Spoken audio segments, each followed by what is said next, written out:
as a professional guide service, spend a lot of time planning our trips. That's one of the most important things that we can do, especially in the monsoon season where we do have some hazards that we need to account for. So just to start off, anytime we're going up into the Alpine, we want to make sure that we are limiting our exposure to potential heavy rainstorms, hail, etc., as well as lightning. So our general rule of thumb is that we like to be off of summits and heading back downhill before noon. Sometimes we bump that time up a few hours if there's forecasted weather. Other times we just won't go if it looks like there's a very high likelihood of weather. So that's our general rule of thumb. And then from there, we like to use a variety of different weather sources to plan. So a common one is going on to the NOAA forecast for the Telluride region. I'm looking at the general forecast to give us an idea of what we're going to expect to see that day, as well as diving into a more detailed written forecast to just continue to expand upon that information we garnered from the general forecast. From there, we like to use a point forecast.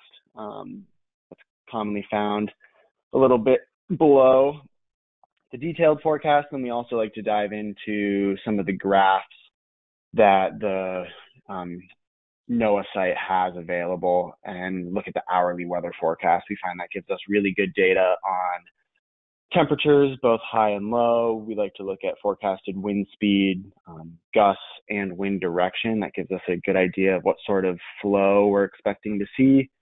And then also likelihood of any sort of thunder. So we're using all those resources and coming up with our own synopsis for what we might expect to see that day.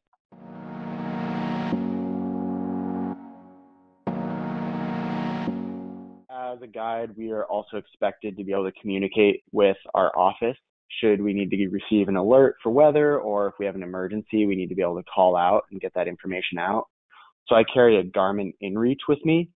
That Garmin InReach, I can actually pull my own weather forecast. I believe it is from NOAA through that device. But we are commonly in the habit of texting our office to get an update or texting a friend to get an update. Our office is also paying attention to the weather, and if they get a weather alert, they will send us a text via satellite to that device, and we're commonly checking those maybe every half hour to hour.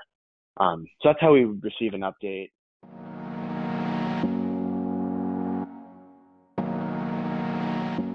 So I've actually been in a close call where we had all of those combined. It was a storm that kind of came out of the blue.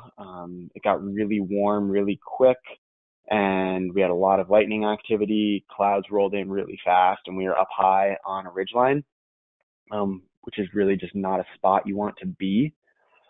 So instead of sprinting off the mountain, we felt like that was an increased risk where maybe we'd hurt ourselves in other ways, just trading one hazard for the other.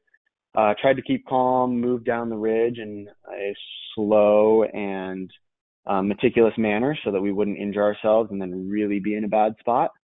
All the while paying attention, monitoring how close the lightning strikes were. And we were actually able to make it down to tree line and get in the trees before the lightning got close enough where we wanted to do, or to maintain the lightning position and get on top of our packs and make sure that we are just following best protocol in that sense. But it's definitely scary and somewhere we're really trying to plan ahead and not put ourselves in those situations if at all possible.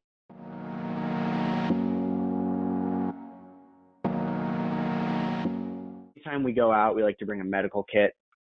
That's not necessarily to help with the hazardous weather, but it's one of those precautions. Should the hazardous weather affect you and you were to get injured, you really want to have that with you. We bring some sort of communication device so that we can communicate if someone were to get hurt or get hazardous weather outlooks from friends or family or our office, just to help us be more prepared out there. I also carry a bivy tarp.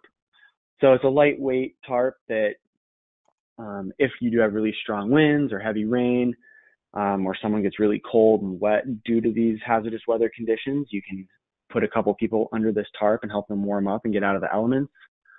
And then finally, just knowing what to do should you encounter lightning, what to do should you encounter some of these hazardous conditions, just to make sure you don't compound upon your problems and then add an injury to an already dangerous situation. So planning ahead and preparing is the most important thing that we stress for hazardous weather.